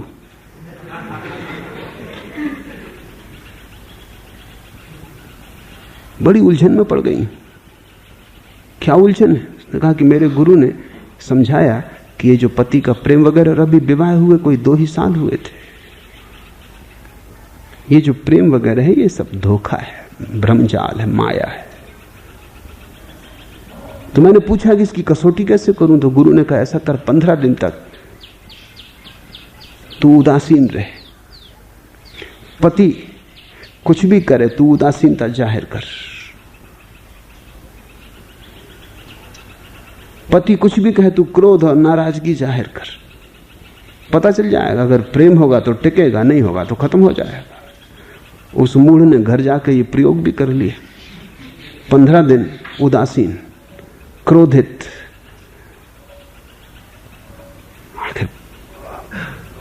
आखिर पति है। उसने पिटाई कर दी, उसकी पिटाई कर दी। तो गुरु से जाके पूछा आप क्या करना? गुरु ने कहा छोड़, ये कैसा प्रेम। तो वो छोड़ के घर द्वार छोड़ के बैठ गई। तभी कोई उसे मेरे पास ले आया। मैंने कहा वो तो ठीक है कि तेरे पति ने तेरी पिटाई की, तू एक ही पिटाई से भाग खड़ी हुई। तूने ये ना सोचा कि पति कहीं किसी और गुरु की शिक्षा लेके और प्रयोग कर रहे हो, ये भी तो तू सोच थोड़ा। कोई और दादा मिल गए हो, दादाओं की कोई कमी है? और तेरा प्रेम एक ही दफे में खत्म हो गया। 15 दिन में पति की तू परीक्षा लेती रही और उसने एक ही दफे लगाई पिटाई तेरी। तू फिर से घर जाए, तू जरा सोच तो। उसने कहा ये बात तो मेरे ख्याल में ना आई। पति भी परीक्षा ले रहा होगा। जब तू परीक्षा ले रही तो पति को भी मौका दे। जीवन को हम व्यर्थ उपद्रवों से भरते हैं और इस तरह के लोग हमारे आसपास हैं। और उनके होने का कारण यही है कि तुम जीवन जीने की कला नहीं जानते। तो जीवन में अड़चनें आती हैं, तुम्हें नासमझों के पास पहुंच जाते हो। और ये बड़े आश्चर्य की बात है कि अगर तुम बीमार हो तो तुम डॉक्टर के पास जाओगे जिसने हजारों मरीजों का इलाज किया हो, लेकिन अगर तुम विवाह से परेशान हो तो किसी बाल ब्रह्मचारी के पास पहुंच जाओगे। बड़े मजे की बात है। तुम जरा अकल का भी तो थोड़ा सोचो, बुद्धि है तुम्हारे पास। जिनने एक भी विवाह नहीं किया, ये तो पक्का प्रमाण पत्र हुआ कि ये बेकार है, तुम्हारे किसी काम के नहीं, इनका कोई अनुभव नहीं। जिसने बहुत विवाह रचाए हो उसके पास जाना तो शायद कुछ कुंजी हाथ में संभाल दे दे। जिनने दुकान कभी की नहीं उनसे पूछने चले गए। इसमें कोई समझ नहीं मालूम होती।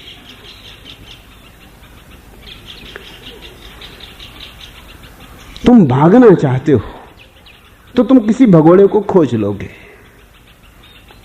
और जिम्मेदारी उस पर टाल दोगे। अब तुम निश्चिंत हो गए कि चलो ठीक, हम कोई भगोड़े नहीं, धार्मिक है। आदमी अच्छे शब्दों की ओढ़नी ओढ़कर सारे दुष्कृत्य किए चला जाता है। सन्यास की ओढ़नी ओढ़ लेते हो, लेकिन उस ओढ़नी के पीछे तुम क्या करते हो ये तो थोड़ा सोचो। कितना दुख छोड़ जाते हो पीछे। और ये सारे बुद्ध पुरुष ये कह रहे हैं कि दूसरे को दुख देने से सुख ना मिलेगा।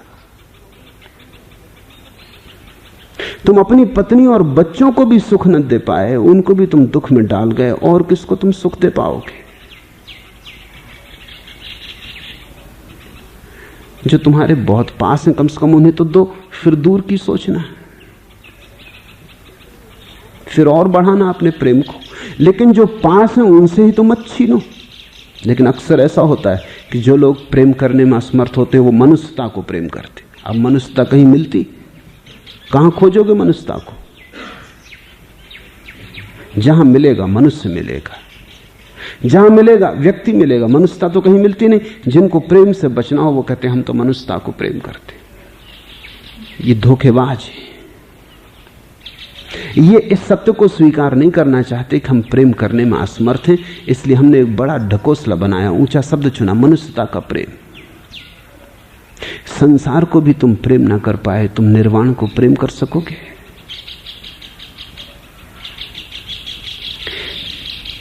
ज्ञान तो सीढ़ी सीढ़ी ऊपर उठता है। तुम जहां हो वहां तुम शांत हो जाओ, तत्क्षण तुम पाओगे तुम ऊपर उठ गए। तुम जहां हो वहीं शांत हो जाओ, तुम पाओगे एक सीढ़ी पार हुई। घर में होना एक शिक्षण है। संसार एक विश्वविद्यालय है और सस्ता नहीं मिलता कोई अनुभव, कीमत चुकानी पड़ती। इसलिए कलह भी है, उपद्रव भी है, अड़चन भी है, चिंता भी है। ये कीमत है।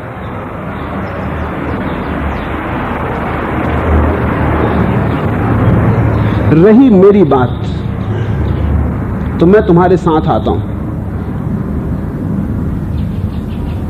तुम जब भी अकेले होगे तुम मुझे अपने साथ पाओगे। तो लौट जाओ घर। घड़ी भर को अकेले होने की प्रक्रिया जारी रखना। घड़ी भर को द्वार दरवाजे बंद कर लेना, भूल जाना पत्नी बच्चों को। पत्नी बच्चे भी खुश होंगे क्योंकि तुम्हारा 24 घंटे छाती पे चढ़े रहना किसी को भी सुख नहीं दे रहा है। वो भी घड़ी भर को बड़े प्रसन्न होंगे कि बड़ा अच्छा हुआ, ध्यान कर रहे हैं, बड़ा अच्छा हुआ। कोई इससे दुखी होने वाला नहीं, क्योंकि घड़ी भर को उनको भी फुर्सत मिलेगी तुमसे, थोड़ा उनको भी अवकाश मिलेगा, जगह मिलेगी। घड़ी भर को तुम अकेले हो जाओ, उस अकेलेपन में तुम मुझे पाओगे। मेरे साथ संग बनने लगेगा। मैं कल एक गीत पढ़ रहा था, बड़ा प्यारा गीत है।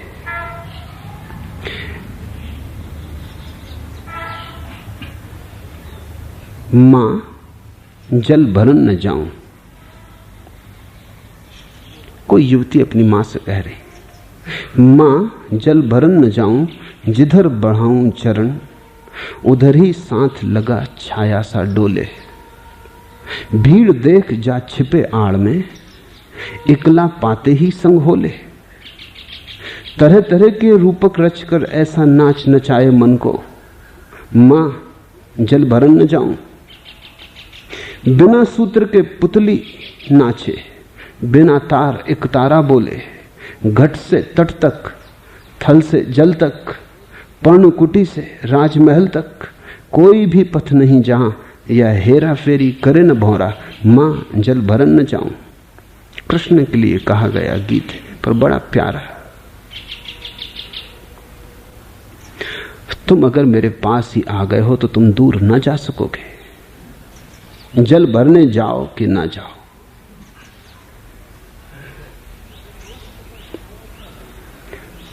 साथ लगा छाया सा डोले। भीड़ देख जा छिपे आड़ में, इकला पाते ही संग होले। जरा इकले होते रहना। तरह तरह के रूपक रचकर ऐसा नाच नचाए मन को, मां जल भरन न जाऊं। बिना सूत्र के पुतली नाचे, बिना तार एक तारा बोले। तुम जरा इकले होकर बैठ जाना, मेरा एक तारा बजने लगेगा। तुमने अगर मुझे चाहा, तुमने अगर मुझे प्रेम किया, तो तुम जब भी अकेले होगे मुझे पाओगे। इसमें मुझे कुछ करना नहीं पड़ता, तुम्हारा प्रेम ही सब कर लेता है। तुम जिसे प्रेम करते हो, अकेले होते ही उसकी याद आती, और किसी की याद नहीं आती। प्रेम की कसौटी यह है कि जब तुम अकेले हो तब उसकी याद आए। खो जाते हो संसार में, बाजार में भूल जाते हो, लेकिन जब फिर अकेले हुए फिर उसकी याद आ जाती। प्रेम का लक्षण यही। इसमें मुझे कुछ करना नहीं पड़ता। मुझे कोई इंदौर तक आने जाने की टिकट का खर्च नहीं पड़ने वाला है। तुमने अगर मुझे चाहा, तुम्हारी चाहत सब कर लेगी। बिना सूत्र के पुतली नाचे, बिना तार एक तारा बोले। घट से तट तक, थल से जल तक, पर्णकुटी से राजमहल तक, कोई भी पथ नहीं जहां यह हेरा फेरी करे न भौरा, मां जल भरन न जाऊं। जल भरने जाओ या ना जाओ, तुम जहां जाओगे हेरा फेरी करे ये भौरा। ये तुम्हारे चारों तरफ चक्कर लगाता ही रहेगा। ये तुम्हारा ही भाव है, ये तुम्हारी ही श्रद्धा है। तुम इतने डरे क्यों हो अपनी श्रद्धा के प्रति? तुम इतने अविश्वासी क्यों हो अपनी श्रद्धा के प्रति? चलो हरी झंडी बताई, हरी झंडी सही, हाथ को पहचानो और जो तुमसे कह रहा हूं वो करो। क्योंकि जो मैं तुमसे कह रहा हूं वही करने में तुम मेरे निकट आओगे। तुम अपनी जिद से यहां रुक सकते हो। आखिर मैं क्या कर सकता हूं? तुम रुकना चाहो तो रुको, लेकिन तुमने मुझे नहीं सुना। फिर दोष मुझे मत देना अगर भटक जाओ। यहां रुक के भी भटक जाओगे, क्योंकि यहां रुके तुम मुझे बिना सुने। और मैं तुमसे कहता हूं तुम जाओ, आते रहो कभी कभी। मुझे तो तुम ज्यादा से ज्यादा स्नान समझो। आ गए कभी, डुबकी लगा ली, चले गए। 24 घंटे नदी में मत डूबे रहो, इसका कोई सार नहीं। बस कभी कभी काफी है। उतना भी तुम संभाल लो तो बहुत, उतना भी तुम्हें ले जाएगा। कभी कभी तो यह भी हो जाता है कि धीरे धीरे धीरे धीरे अगर तुम बहुत ज्यादा मेरे पास रहो तो मुझे भूल ही जाओ। पास रहने से भूल चूक होनी शुरू हो जाती, विस्मरण हो जाता है। दूर रहने से याद बनी रहती। दूरी को तुम प्रेम का दुश्मन मत समझना, दूरी प्रेम की बड़ी मित्र है। क्योंकि दूरी उकसाती है प्रेम को, जलाती है प्रेम को, विरह को उठाती। पास ही जो है वो मिला ही है, धीरे धीरे हम भूल जाते हैं। पास होने के कारण ही तुम परमात्मा को भूले हो। पास ही होने के कारण तो तुम आत्मा को भूले हो। दूर है इसलिए थोड़ी परमात्मा दूर है, बहुत पास है, तुमसे भी ज्यादा पास है, इसलिए याद नहीं आता।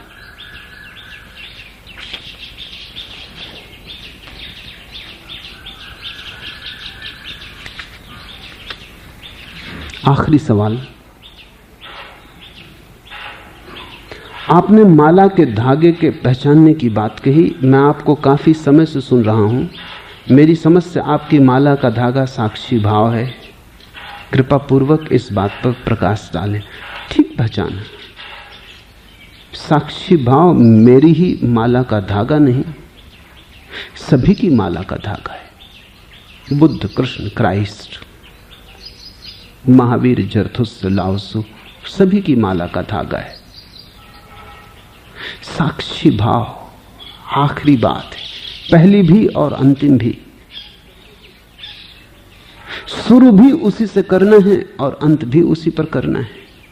पहला कदम, आखिरी कदम। संभलने दे मुझे ए ना उम्मीदी, क्या कयामत है कि दामाने यार छूटा जाए है मुझसे। अरे निराशा, ये कैसी जाती, जरा मुझे संभल तो लेने दे। प्रीतम के ध्यान का आंचल मेरे हाथ से छूटा जा रहा है। प्रेमी उसे प्रेम कहता है, प्रेम का आंचल कहता है, छूट ना जाए हाथ से। ज्ञानी उसे ध्यान कहता है, भक्त उसे प्रभु की याद कहता है, नाम स्मरण कहता है। ज्ञानी उसे स्मृति कहता है, आत्मबोध कहता है। लेकिन बात वही है कि प्रभु का या स्वयं का बोध न खो जाए।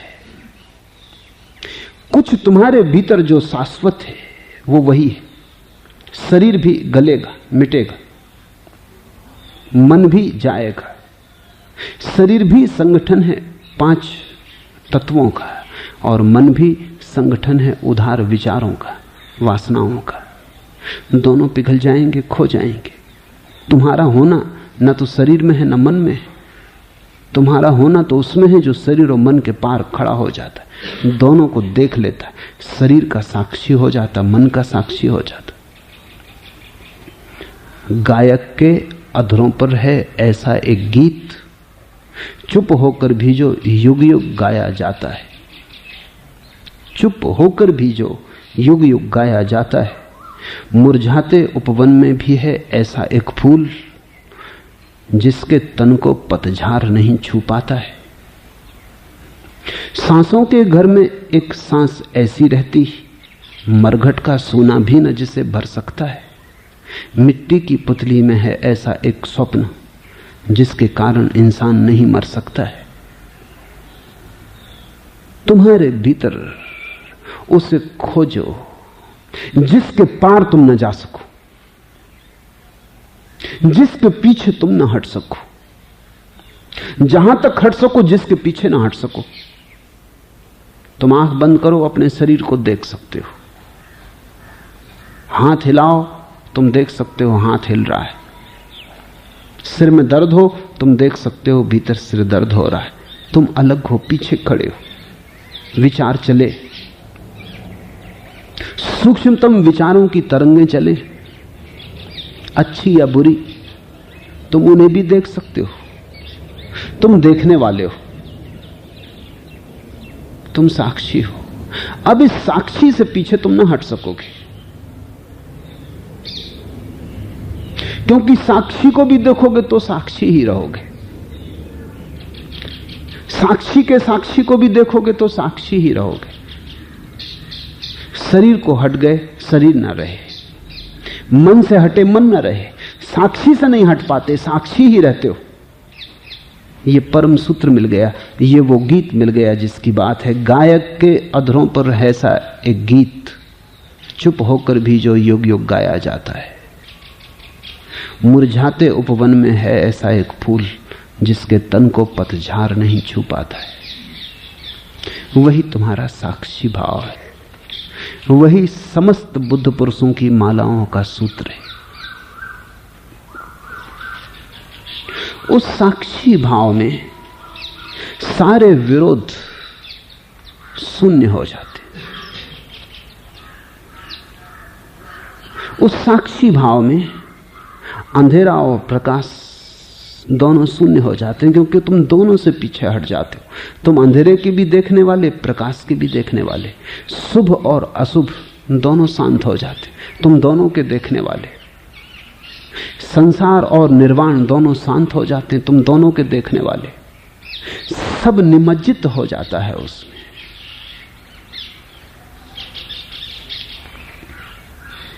मोहब्बत सोच भी है, साज भी है, खामोशी भी है, आवाज भी है।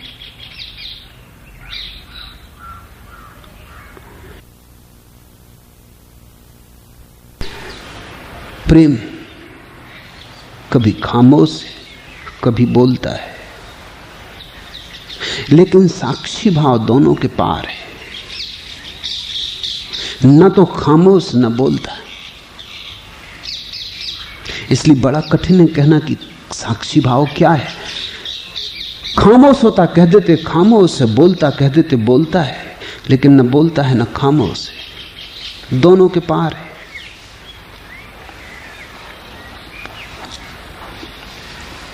किसका कुर्ब, कहां की दूरी, अपने आप से गाफिल हो। राज अगर पाने का पूछो, खो जाना ही पाना है। किसका सामीप्य, किसका कुर्ब, किसके पास जाने की सोच रहे हो, किस परमात्मा की खोज पर निकले हो, किसका कुर्ब, कहां की दूरी, अपने आप से गाफिल हो।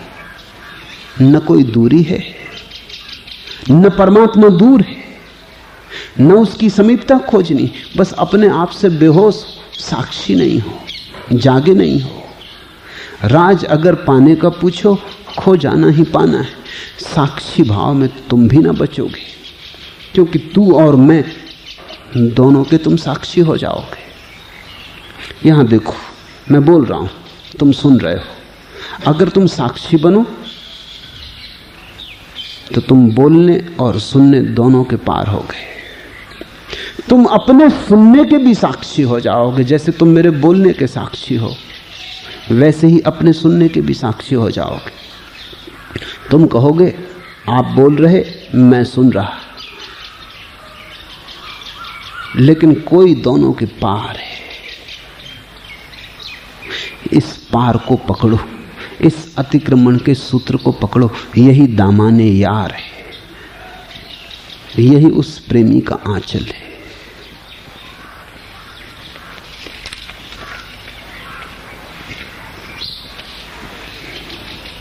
साक्षी समस्त शास्त्रों का सार है। साक्षी समस्त कही गई न कही गई उपदेशनाओं का सार है।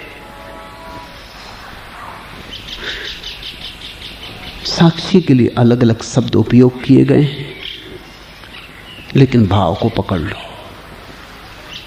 भाव इतना ही है कि तुम दृश्य से छूटते जाओ और दृष्टा में डूबते जाओ।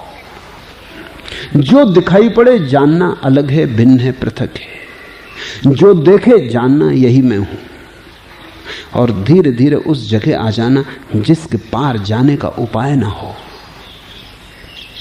जहां दृष्टा ही दृष्टा बचे, देखने को कुछ ना बचे, जहां साक्षी ही साक्षी बचे, जहां एक ही स्वाद बचे तुम्हारे भीतर साक्षी का। जैसे सागर का जल सब जगह खारा है, कहीं से भी चखो। तुम उठो, बैठो, चलो, सो, बोलो न बोलो, घर में, मंदिर में, मस्जिद में, बाजार में, हिमालय पर, कहीं भी रहो, तुम्हारा स्वाद साक्षी का हो जाए। बस हाथ में आ गया प्यारे का आंचल, पकड़ ली राह, उठ गया पहला कदम, और इस जगत में पहला कदम ही आखिरी कदम भी है। आज इतना ही। Thank you for your life.